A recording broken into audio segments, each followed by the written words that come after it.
నాయుడు గారే కాదు, ఆయన ఎవరు, పవన్ కళ్యాణ్ గారు, ఆయన కూడా సిద్ధం అంటున్నాడు. దేనికయ్యా సిద్ధం మీరు? నాకు అర్థం కాలేదు. మీ ఇద్దరు కలిసి కూర్చుని మాట్లాడుకుని సీట్లే అనౌన్స్ చేయలేనటువంటి దౌర్భాగ్యమైన పరిస్థితిలో ఉన్నారో, డ్రామా ఆడుతున్నారో తెలియదు నీకు.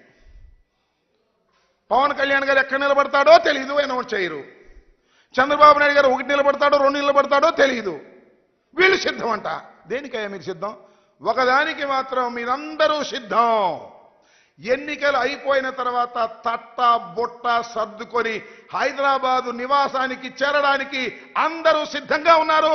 చంద్రబాబు నాయుడు గారు, పవన్ కళ్యాణ్ గారు, లోకేష్ గారు సిద్ధంగా ఉన్నారు. మూటా ముల్లె సర్దుకొని. ఎందుకంటే ఇల్లు కూడా లేనటువంటి రాజకీయవేత్తలు మీరు ఆంధ్రప్రదేశ్లో కాబట్టి లారీకి సరుకెత్తుకొని సర్దుకోవడానికి సిద్ధంగా ఉన్నటువంటి ముఖాలు మీవి అని ఈ సందర్భంగా నేను స్పష్టంగా చెప్పదలుచుకున్నా. నేను ఎక్కడో చూశా, ఏదో ట్విట్టర్లోనో దీనిలో మేము సిద్ధం అన్నాడు. ఎవరు? పవన్ కళ్యాణ్ గారు. ఇలా బొమ్మేసి మేము దేనికేంటి సిద్ధం మీరు? చంద్రబాబు నాయుడిని లోకేష్ని భుజాన్ని వేసుకుని మోయటానికి సిద్ధమా? లేకపోతే ప్యాకేజ్ ఇస్తే ఎత్తుకుపోవడానికి సిద్ధమా? దేనికి సిద్ధం నువ్వు నాకు అర్థం అడుగుతున్నా నేను. ఓ లోకేష్, ఓ పవన్ కళ్యాణ్ గారు, కొనిదెల పవన్ కళ్యాణ్ గారు, దేనికి మీరు సిద్ధం? చంద్రబాబుని భుజాన పెట్టుకుని మొయ్యడానికి సిద్ధమా? పోటీ చేయడానికి సిద్ధమా? ఈ రాష్ట్రంలో ముఖ్యమంత్రి కావడానికి సిద్ధమా?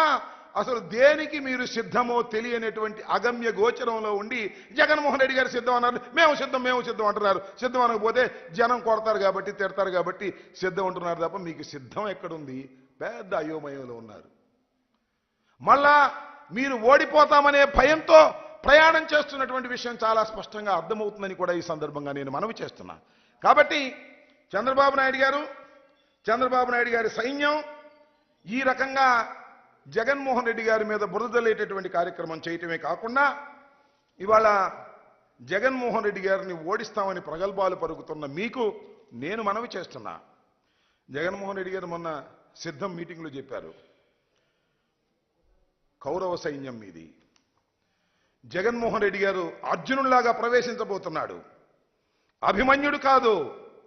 ఎంతమంది వచ్చినా, ఎంత సైన్యం వచ్చినా అంత సైన్యాన్ని జయించి పద్మవ్యూహాన్ని కూడా ఛేదించి మళ్ళా తిరిగి ఈ ఆంధ్రప్రదేశ్లో వైఎస్ఆర్ కాంగ్రెస్ పార్టీ జెండాని ఎగురవేయడానికి సిద్ధంగా ఉన్నటువంటి వ్యక్తి జగన్మోహన్ రెడ్డిని మనవి చేస్తున్నా.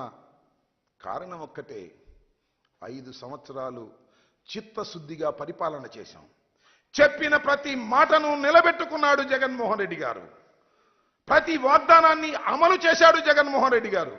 మేనిఫెస్టోని పట్టుకొని తీసి ఒక్కొక్క పాయింట్ని టిక్ చేసుకుంటూ పరిపాలన చేసినటువంటి గొప్ప ముఖ్యమంత్రి జగన్మోహన్ రెడ్డి గారు. మేనిఫెస్టోని దగా చేసి తగలేసిన దౌర్భాగ్యులు మీరు. ప్రజలు చూస్తున్నారు, గమనిస్తున్నారు. ప్రజలకంతా తెలుసు. ఓట్లు వేసేటప్పుడు ప్రజలు దాన్ని